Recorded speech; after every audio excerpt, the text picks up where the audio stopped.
아멘. 예, 오늘은 시편 25편입니다. 1절부터 12절 말씀까지 우리가 살펴볼 텐데요. 우리는 주님 오실 그날까지 배워야 됩니다. 배워서 그 배운 말씀대로 바르게 살아가야 되겠죠. 이 세상 모든 사람들도 다 태어나면 다 배웁니다. 근데 그 배움이 멈춰서는 안 되는 거죠. 늘 배우려고 하는 자세가 있어야 됩니다. 근데 이런 면에 있어 우리 주님께서도 이제 이렇게 가르쳐 주시는 분이다라고 이야기합니다. 뭔가 가르쳐 주시려고 하는 것인데 그 가르치시는 내용이 뭐냐면 자신의 길이라고 이야기하고 있죠.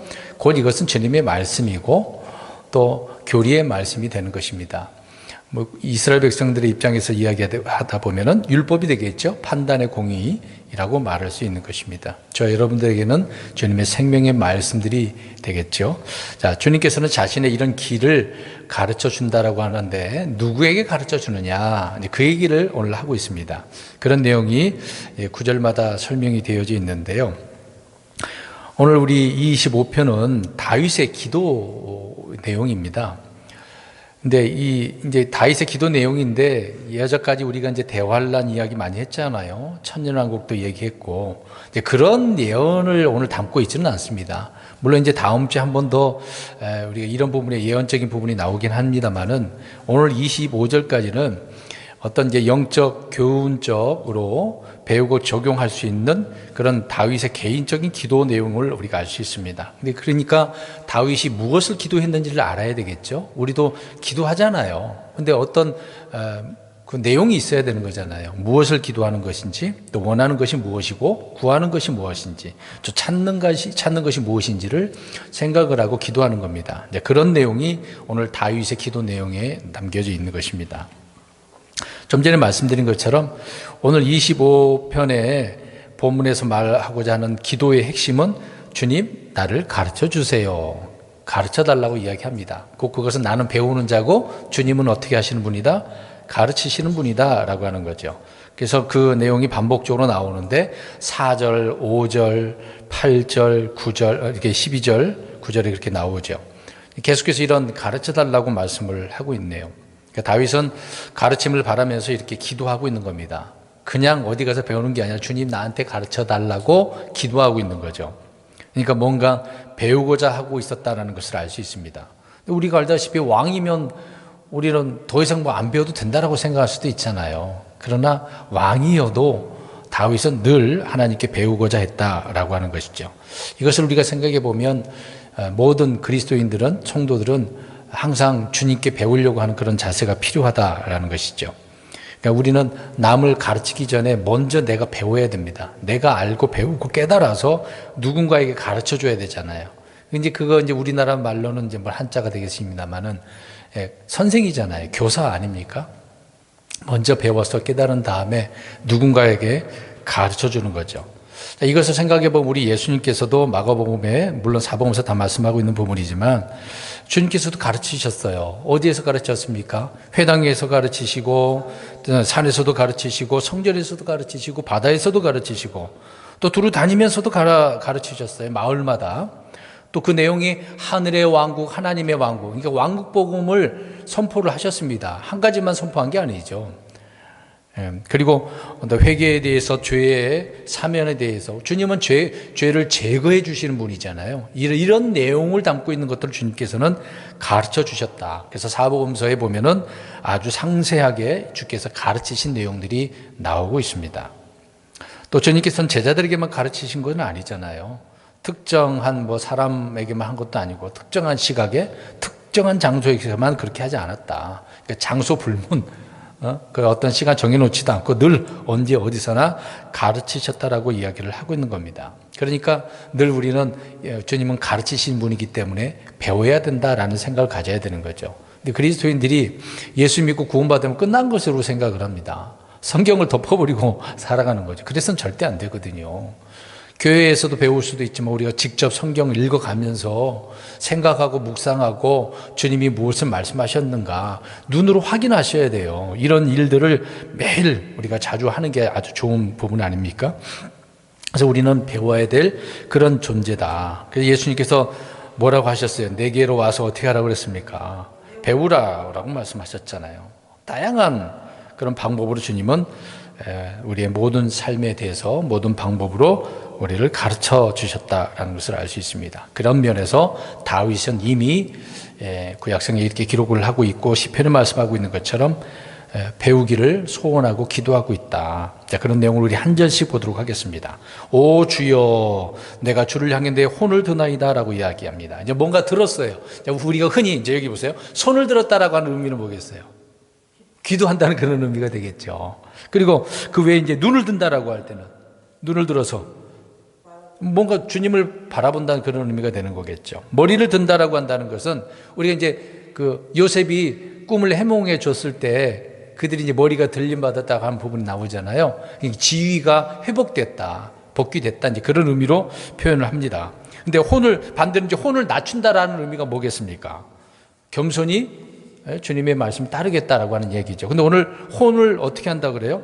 든다. 그럼 이걸 혼을 든다라는 뭘까? 뭐 어렵진 않습니다. 그러니까 내 마음, 내 혼, 그러니까 나 자신, 이 자신을 주님을 바라본다, 앙망한다, 그런 내용입니다. 86편 4절에 나오는데요. 그러니까 이 표현은 주를 향해서 내 마음을, 눈도 들고 마음도 들고 혼을, 나 자신을 주님 앞에 든다, 바라보겠다, 그런 의미로 말씀을 하고 있는 겁니다. 이제 2절, 어렵지 않은 내용입니다. 오 나의 하나님이여, 내가 주를 신뢰하오니 내가 수치를 당하지 않게 하시고 내 원수들이 나를 이겨 개성가를 부리지 못하게 하소서라고 이야기합니다. 그러니까 이제 다윗은 그렇게 혼을 든다라고 하면서 주를 바라보고 앙망한다고 하면서 주님은 나의 하나님이시고 그 주님을 내가 어떻게 하겠다? 신뢰한다라고 이야기합니다. 이게 내가 주님을 신뢰합니다. 이제 신앙 고백 내용이잖아요. 나는 이런 주님을 이렇게 믿습니다, 따릅니다, 신뢰합니다, 그런 의미가 되는 거죠. 신뢰한다는 것은 다 주님 앞에 맡긴다는 이야기예요. 이렇게 얘기해 보겠습니다. 우리가 피곤하고 지치면 의자에 앉거나 침대에 눕잖아요. 거기에 이제 내 몸을 다 맡기는 것 아니겠습니까? 편안한 안식을 누리게 되어지는 거죠. 우리가 이제 돈도 옛날에는 은행에 맡긴다는 게 어떤 의심되잖아요. 무섭잖아요. 맡겼다 그 사람 돈 갖고 날르면 어떻게 되겠어요. 근데 이제 시대가 많이 발달돼서 은행을 우리가 안전하게 믿고 맡기는 거 아닙니까? 신뢰하니까 맡기는 거겠죠. 그런 의미로 신뢰한다라고 하는 것은 그런 의미가 우리가 있다는 것을 이해를 하고 있는 것입니다. 그러니까 그러면 우리가 누구를 신뢰하느냐가 중요한 거죠. 다윗은 주님을 신뢰하겠다, 늘 강조한 내용이겠습니다만은, 그러니까 우리는 주님 외에는 다른 거 신뢰해서는 사실상 안 되는 거거든요. 뭐 돈을 신뢰한다든가 사람을 신뢰한다든가 사람의 말을 신뢰한다든가 그래서는 안 되는 거죠. 우리는 항상 1차적으로 주님을 신뢰해야 되는 겁니다. 어떤 일이 있어도요. 근데 주님을 신뢰하지 않으면은 하나님께서 많은 부분으로 징계하시거나 심판을 하는 부분도 있지 않습니까? 그래서 예레미야 17장 5절에도 보면 사람을 신뢰하면은 육체를 자기 또 무기를 삼는 자는 저주를 받는다라고 이야기합니다. 우리는 이런 부분에 있어서 사람을 신뢰하지 말아야 돼요. 많은 분들이 사람을 신뢰함으로 인해서 어려움을 겪는 일이 많이 있지 않습니까? 특히 사기를 당하는 경우도 얼마나 많아요. 또 신앙적인 부분에 있어도 그렇습니다. 사람을 따르면 안 되죠. 지금 막 TV에 저번에 자매님이 이야기했던 부분인데 오늘 또 잠깐 그 기사 내용을 보니까 자꾸 오대양 이야기가 또 나오고 나는 신이라고 하는 사람은 그렇게 또 나오더라고요. JMS 그렇게 나오고 대부분 그 내용들 보면 거기에 있는 신도들이 누구를 신뢰하는 겁니까? 그 교주를 신뢰하는 거잖아요. 얼마나 성경을 안 읽으면 또 이제 미혹이 넘어갔으니까 그 교주가 말하는 대로만 다 그게 진리인 줄 알고 생각을 하는 거 아니겠습니까? 그러니까 사람을 신뢰하면 그렇게 돼요. 그러니까 본인도 당하는 거죠. 본인도 자기 책임은 본인에게 있는 것이니까. 이게 부끄러움을 당하게 되어지는 거죠. 예레미야 48장 13절에 그렇게 말씀을 하고 있습니다. 그러니까 우리가 누구를 신뢰하느냐가 중요한 겁니다. 그러니까 지금 이 마지막 때도 마찬가지죠. 주님께서 믿음을 보겠느냐라고 하는 것처럼 우리는 철저히 기록된 말씀을 신뢰하는 거 아닙니까? 주님을 신뢰하기 때문에 기록된 말씀을 신뢰하는 거죠. 그래서 우리는 주님을 신뢰해야 된다.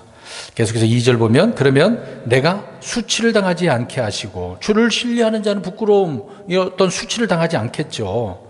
반대로 주님을 신뢰하지 않으면 수치를 당하는 거죠. 우리 롯의 딸들과 사위들을 한번 생각해 보시기 바랍니다. 소돔과 그 도시가 이제 멸망하게 생겼는데 롯이 그런 부분에 있어서 말을 하잖아요. 어떻게 여겼다 그랬어요? 농담으로. 그러니까 비웃은 거잖아요. 하나님의 말씀을 전했으면은 그것이 옳은 것인 줄 알고 그는 따라가야 되는 건데 결국 그곳에 있었으니까 어떻게 됐겠어요? 죽임을 당했겠죠. 다 죽은 거예요. 그 도시만 죽은 게 아니라 주변에 있는 도시도 다 불로서 심판을 받았으니까. 이런 수치를 당하는 사람들이 얼마나 많겠습니까? 그러니까 우리는 주님을 신뢰하면, 말씀을 신뢰하면 부끄러움과 이런 수치를 당하지 않는다. 그런데 까닭 없이 범법하는 자들이 이제 여기 표현하고 있네요. 까닭 없이. 이들이 2절에 개성가를 부리지 않게, 원수들이 개성가를 부리지 않게 해달라고. 그러니까 이들이 승리자가 되면 안 되는 거잖아요. 주님을 신뢰하는 자가 승리자가 아닙니까?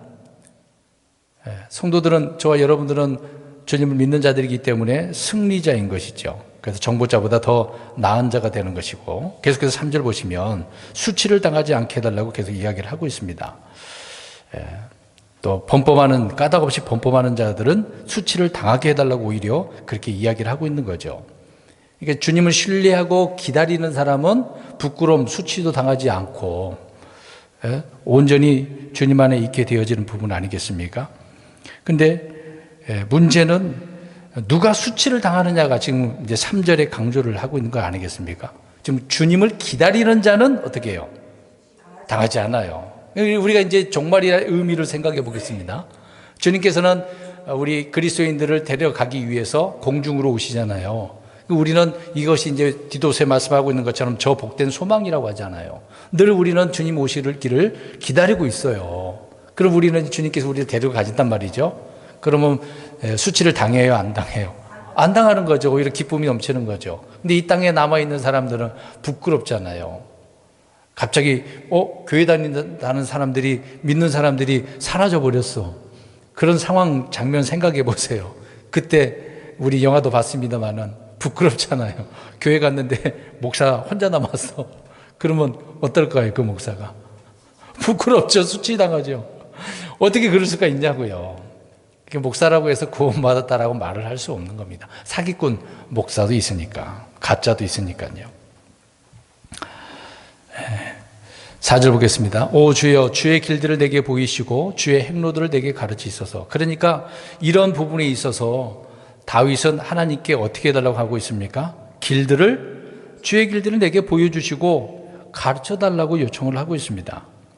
참으로 중요한 부분이잖아요. 우리 시편 1편에도 말씀하고 있는 것처럼 주님의 말씀, 율법을 주야로 어떻게 하는 사람이 해야 돼요? 묵상하는 사람이 어떤 사람이다? 복 있는 사람, 복 있는 사람이다. 말씀을 묵상하는 사람이 복이 있고, 그래서 이 주님의 길로 갈 수 있는 거죠. 근데 오늘 다윗은 주의 길들을 내게 보여달라, 가르쳐달라고 계속 이야기를 하고 있습니다. 그만큼 주님과 함께 그 길로 걷고자 한다라고 하는 그런 의미가 아니겠습니까?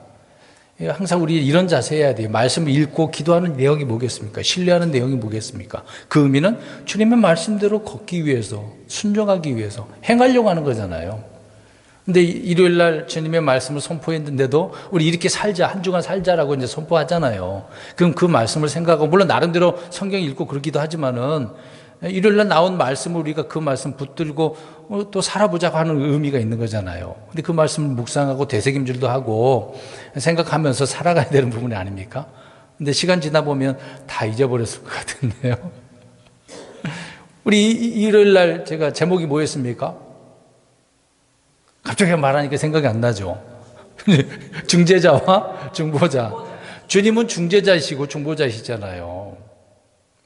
그래서 죄의 만차 우리가 하면서 우리 주님을 알자라고 하는 의미 속에서 주님이 중재자이시니까 내 그 죄의 문제를 해결한 부분 아닙니까? 그분을 우리가 늘 기억하고 감사하고 따라가야 되는 거잖아요.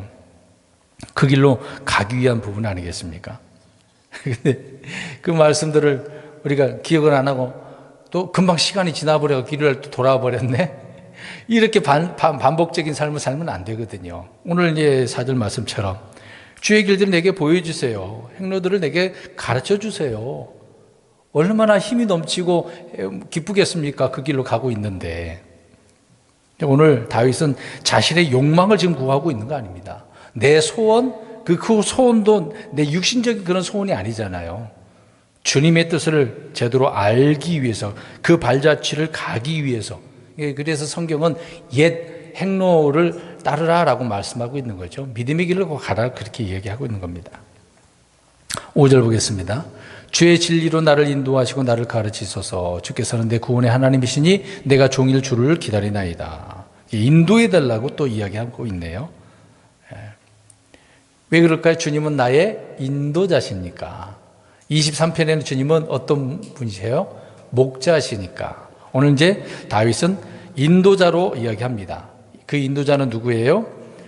주 하나님이라고 말씀하고 있는 거죠. 인도자일 뿐만이 아니라 나를 가르치신 분이시고, 그래서 우리를 성령님을 통해서 진리 가운데로 인도하는 분 아니겠어요? 늘 이런 인도하시는 분이다. 늘 우리는 이런 부분에 있어서 기도해야 되겠지 않습니까? 다윗처럼 이런 기도는 뭐 식상한 거 아니에요. 해도 상관은 없어요. 또 해도 괜찮습니다. 사람의 말로 반복적으로 중언부언하는 그런 말이 아니라 성경에 있는 이런 내용을 가지고 다윗처럼 기도한다면 잘못된 기도는 아니잖아요. 하나님이 더 기뻐하는 거 아니겠습니까? 내 육신을 위해서 하나님 배고파요, 밥 주세요, 돈이 없네요, 돈 주세요, 건강 주세요. 이것보다도 주님의 길을 가르쳐달라고, 나를 인도해달라고 하는 거, 하나님이 얼마나 좋아하시겠어요. 자녀들이 부모에게 요청하는 걸 한번 생각해 보세요. 여기 보세요. 맨날 부모한테 와서 아버지, 어머니, 제가 돈이 필요합니다. 10만 원만 주세요. 100만 원 좀 주세요. 올 때마다 그러면 어떻게 해요? 그런 것보다도 어떤 일을 할 때 이제 부모한테 상의를 하고 이걸 어떻게 했으면 좋겠습니까? 그리고 물어보면서 자기 길을 가려고 하면 더 기쁘지 않겠어요? 근데 올 때마다 돈만 달라 그러면 어떻겠습니까? 어느 부모가 좋겠어요? 그렇진 않겠죠. 그러니까 하나님도 마찬가지입니다. 맨날 하나님 밥 주세요. 빵 주세요. 그것보다도 오늘 다윗처럼 어떻게 해요? 나를 인도해 주세요. 가르쳐 주세요. 기도 내용이 다른 거죠. 이런 내용을 별거 아니라고 생각하면 안 됩니다. 하나님이 듣기 좋아하고 기뻐하는 그런 기도 내용을 가지고 해야 되는 거죠. 다윗은 그런 사람이었습니다. 주님께서는 내 구원의 하나님이시다라고 이야기합니다. 그러니까 나를 인도하고 가르쳐달라고 하는 이유는 구원의 하나님이니까 어려움이 없죠.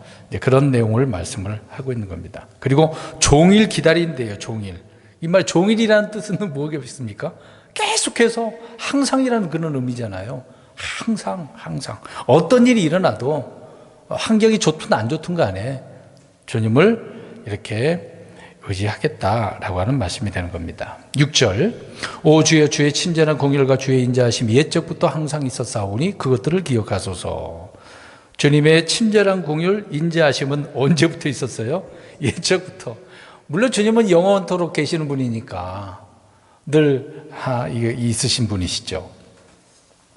다윗이 주님께 은혜를 구하고 있는 내용입니다. 이런 긍휼과 인자하심을 내게 베풀어 달라고 은혜를 구하고 있는 거죠. 그래서 늘 그런 분이시니까 이걸 기억해 달라고 이야기하네요. 어떻게 보면 아기가 이제 아량 떨면서 부모에게 이야기하는 것처럼 이렇게 툭툭 쳐가면서 아빠, 엄마 그러잖아요. 그런 의미로 생각하면 좋을 것 같네요. 아기처럼 생각한다면. 그래서 하나님 긍휼이 많잖아요. 인자하신 분 아니에요? 좀 봐주세요. 이런 의미가 되는 거죠.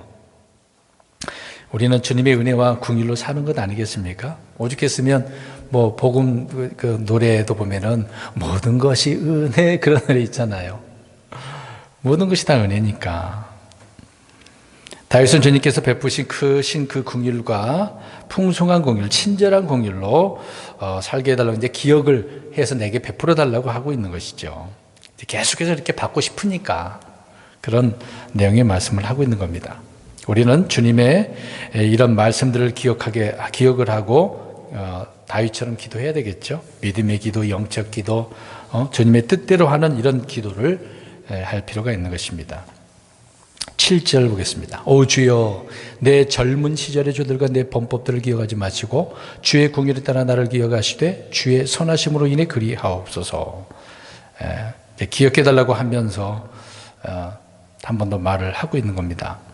근데 우리가 이제 삼손을 생각해 보세요. 삼손이 이제 싸우다가 죽기 일보 직전에도 마찬가지로 뭐라 그래요? 오늘 이 금방 내용처럼 나를 기억해 달라고. 내가 한 번만 간구하니까 하나님 나를 기억해 달라고. 한나도 마찬가지죠. 근데 그런 내용들이 있어요. 많은 믿음의 사람들 하나님 나를 기억해 달라고 하는 내용이 많이 있거든요. 한나가 기억해 달라고 하는 부분이 뭐겠어요? 얼마나 고통스럽게. 특히 이스라엘 여자라고 한다면 태의 열매가 있어야 돼요. 태의 열매가 없으면 그 여자는 저주받은 것으로 여겼기 때문에 여인으로서는 엄청난 그게 심리적인 고통과 압박이거든요. 그러니까 분이 나가 계속해서 어떻게 해요? 자녀 못 나니까 어진이 그 괴롭히잖아요. 넌 애기도 못 낳냐? 이런 식으로. 그게 굉장히 조롱거리거든요. 얼마나 고통스럽겠어요. 느헤미야도 마찬가지죠. 느헤미야가 돌아와서 성벽 재건을 할 때 얼마나 많은 방해 요소들이 있었습니까? 그럴 때마다 하나님 앞에 이 일에 대해서 주님께서 시켰으니까 내가 열심히 하지 않습니까? 하나님 나를 기억해 달라고. 이런 내용을 많이 기도했죠. 우리 이제 느헤미야 강해 때도 살펴보지 않았습니까? 심지어 뭐 자신의 선한 행위를, 의로운 행위를 고백하면서 하나님 이거를 기억해 달라고, 그대로 갚아달라고요. 잊지 말아달라, 이제 그런 의미로 말씀을 하고 있는 겁니다. 그래서 주의 선하심으로 인해서 그렇게 해달라고 요청을, 기도를 하고 있는 거죠. 8절입니다. 주께서는 선하시고 올바르시니 그러므로 그분께서 죄인들을 그 길로 가르치시리로다. 네, 주님께서는 선하시고 올바르다. 그러니까 항상 선한 길로, 올바른 길로 어떻게 하셔요? 가르치시는 거죠.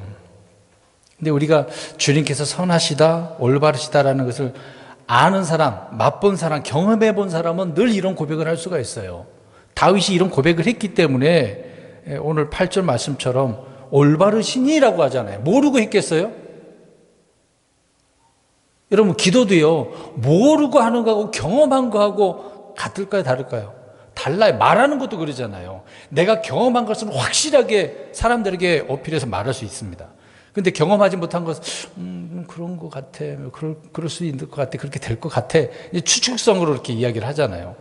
경험하면 확실하게 돼! 그러잖아요. 경험한 사람하고 안 한 사람하고 다르다는 얘기죠. 오늘 그러니까 다윗은 맛본 그런 경험한 사람으로서 체험적인 고백을 하고 있는 겁니다.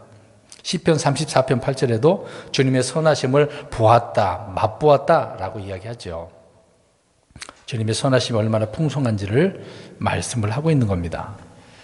여러분, 이 땅에 이제 좋은 것과 나쁜 것이 많이 있잖아요. 근데 좋은 것과 나쁜 것이 섞이면 어떻게 돼요? 자, 보세요. 좋은 것과 나쁜 것이 있었는데 둘이 섞였어.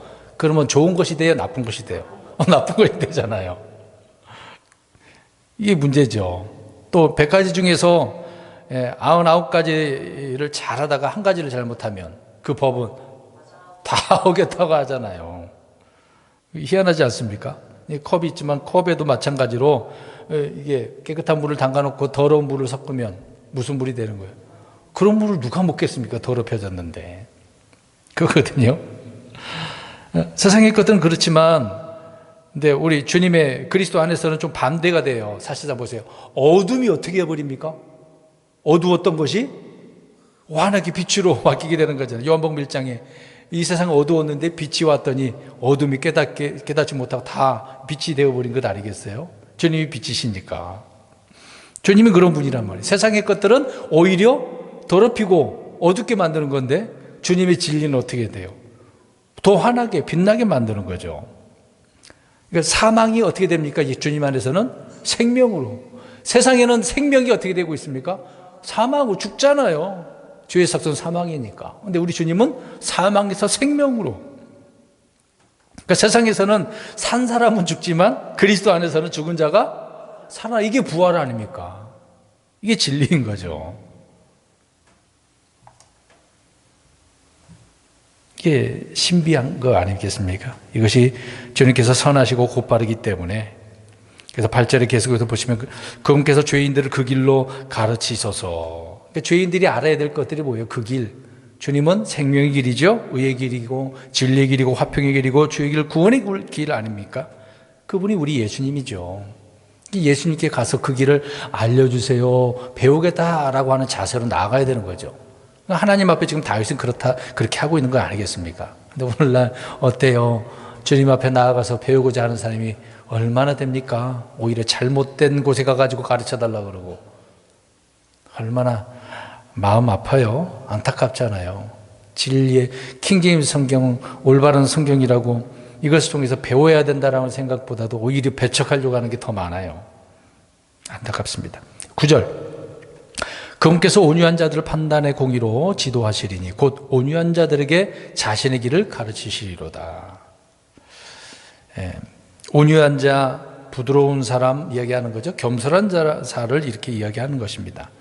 근데 우리가 모세를 생각해 보세요. 모세가 원래 온유한 사람이에요? 성격이 급한 사람이에요. 불같은 사람이에요. 그래서 사람 죽였잖아요.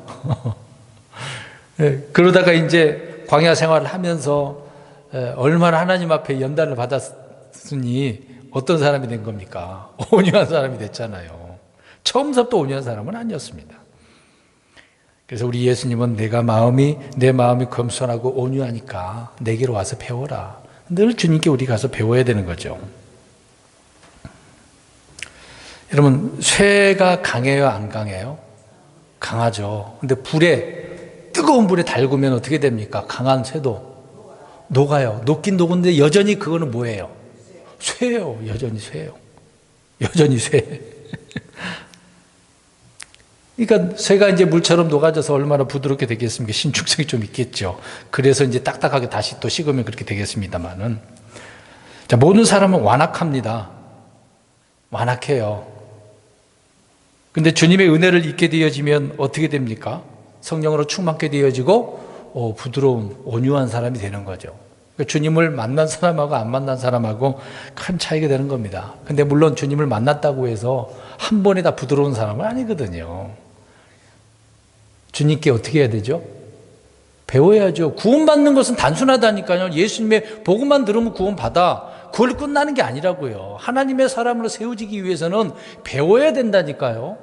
경험도 해야 돼요. 안 배우고 경험도 안 했는데 어떻게 그 사람이 성장한 그리스도인이라고 하겠어요? 말도 안 되는 거죠. 지식만 있다고 또 부드러운 사람이라고 할 수 없습니다. 말씀에 녹아져야 되는 것 아니겠어요? 많은 경험도 있어야 되는 것이고. 그러니까 쇠가 불에 녹을 때도 여전히 쇠이겠습니다만은 틀에 맞게 형태를 만들어 갈 수 있는 거잖아요. 그러니까 우리가 주님의 은혜를 잊고 배우면 주님의 사람으로 만들어지는 거거든요. 그렇게 우리가 세워져야 되고 만들어져야 되지 않겠습니까? 그러니까 죄인들은 육신은 그대로지만 주님의 영으로 임할 때, 영이 임하면 충만하게 되어지고 은혜를 알게 되어지고 평강이 있으니까 마음이 얼마나 평안하겠어요. 그래서 진리의 틀, 교리의 틀에 맞게 하나님의 형상으로 변화가 되어지는 거죠. 우리는 변화된 삶을 그렇게 배워서 변화된 삶을 살아가야 되는 겁니다. 이런 사람을 어떤 사람? 오늘 9절에 온유한 자, 그런 사람이 되어야 되는 거죠. 그래서 주님은 온유한 자들에게 자신의 길을 가르치시리로다 라고 다윗은 고백을 하고 있는 겁니다. 우리 이제 가죽도 보세요. 가죽은 짐승을 통해서 가죽을 얻잖아요. 소가죽 생각해 보세요. 소가죽 이제 겉을 뜯어내면 이제 가죽이 되는 건데 딱딱해요, 안 딱딱해요? 딱딱해요. 우리가 그거를 이제 옷을 만든다거나 신발을 만든다고 생각해 보세요. 그렇게 하려면 어떻게 합니까? 두들겨 패, 무드질이라고 하잖아요. 쇠도 두들겨 패는 것처럼 가죽도 부드럽게 하기 위해서는 무드질을 해야 돼요. 그렇게 해야 부드러워지는 거거든요. 온유함이라고 하는 것이 바로 그것입니다. 말씀을 통해서 그렇게 우리가 부드러워져야 되는 거겠죠. 이것이 성령님의 열매다. 그냥은 안 돼요. 주님이 아니면 그렇게 되지 않습니다. 그리스도인들 가운데도 얼마나 악한, 예수님 믿는데, 그런데 성격이나 말하는 거나 행동하는 모든 것을 보면 너무도 악해. 오죽해서 사람들이 저놈 때문에 내가 교회 안 간다고 그렇게 표현하겠습니까? 얼마나 악하면. 그런 사람이 있어요. 그런 사람은 주님께 어떻게 안 한 사람이에요.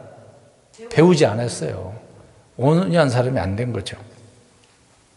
10절입니다. 주의 모든 행로는 그분의 언약과 그분의 증언들을 지키는 자들에게 긍휼과 진리로다. 주님의 길 지금 계속 하고 있잖아요. 그 길은 주님의 언약, 증언들을 어떻게 하는 사람, 지키는 사람, 그런 사람에게 긍휼과 진리가 있다라고 말씀을 하고 있습니다. 주님의 행로는 의의 행로고 빛의 행로고 생명의 행로고 공의의 행로 이렇게 표현하고 있잖아요. 성경 그렇게 말씀을 하고 있습니다. 이 세상의 행로를 우리가 가지 말아야 되는 거죠.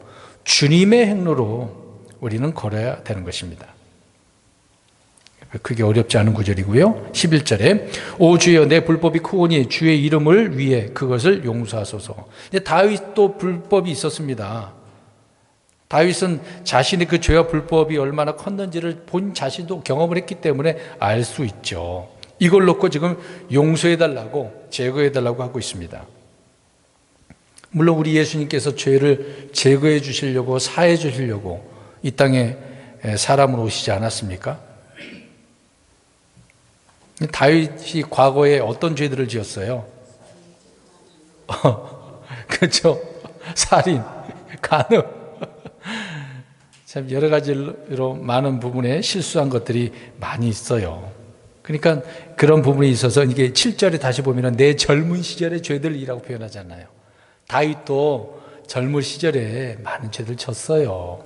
성경에 기록된 거 외에도 얼마나 많이 있었겠습니까? 성경은 기록하고자 한 것만 기록을 하고 있으니까 이것들만 생각해도 다윗처럼 늘 그 부분을 놓고 주님 용서해달라고. 근데 지금 이 은혜의 시대 때는 어떻습니까? 예수 그리스도를 믿는 순간 우리의 모든 죄들이 제거가 되는 거죠. 단지 이 몸은 아직 구속받지 못했기 때문에 늘 죄를 지을 수가 있는 거죠. 그래서 우리는 육신의 이 행위들에 대한 문제를 늘 자백하는 것입니다. 그 이유는 뭡니까? 주님 앞에 서게 될 때 상을 받기 위해서.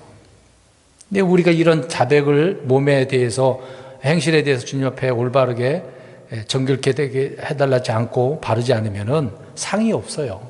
죽임을 당할 수도 있습니다. 어려운 병이 들 수도 있는 거고. 마지막 12절입니다. 주를 두려워하는 자가 누구냐? 그분께서 친히 택하실 길로 그를 가르치시리로다. 네, 주님께서 계속 가르치신다고 하는데 이번에는 누구에게? 주를 두려워하는 자에게 가르치신다라고 이야기를 하고 있습니다. 주를 두려워하는 어떤 사람, 그 사람이 복 있는 사람이다. 온유한 사람이다. 악을 미워하는 사람이다. 라고 이야기하고 있습니다. 앞에서 쭉 다 얘기한 거. 겸손한 사람, 온유한 사람, 좁은 길을 선택하는 사람, 십자가 길을 걷는 사람. 이제 지금은 그렇게 우리가 이야기할 수 있는 거죠. 자, 이런 사람에게 주님께서는 가르쳐 주신다. 친히 택하신 길이라고 그래서 자신의 길이 이게 친히 택하신 길이에요. 마귀의 길도 아니고 사람의 길도 아니고. 그러니까 이 길은 얼마나 안전하고 좋은 그런 행로 길이 아니겠습니까? 생명의 길, 진리의 길이잖아요. 자, 결론적으로 말씀드리겠습니다. 오늘 하나님께서는 자신의 길, 친히 택하신 길을 가르치신대요. 누구에게? 앞에서부터 쭉. 주님을 신뢰하는 사람, 3절에 와서는 기다리는 사람, 그 다음에 9절에서 온유한 사람, 그 다음에 주를 두려워하는 사람, 이런 사람에게 주님께서는 가르치신대요. 배우고자 하는 이런 자세가 다윗에게 있던 것처럼 저와 여러분에게도 이런 자세로 주님 나를 가르쳐 주세요. 그러기 위해서 우리는 신뢰해야 되고 기다려야 되고 온유한 사람이 되어야 되고 두려워하는 사람이 되어야 된다. 누구를? 주님을. 이런 사람이 되어져서 주님의 기쁨의 자녀가 되어지는 저와 여러분 되기를 간절히 바랍니다.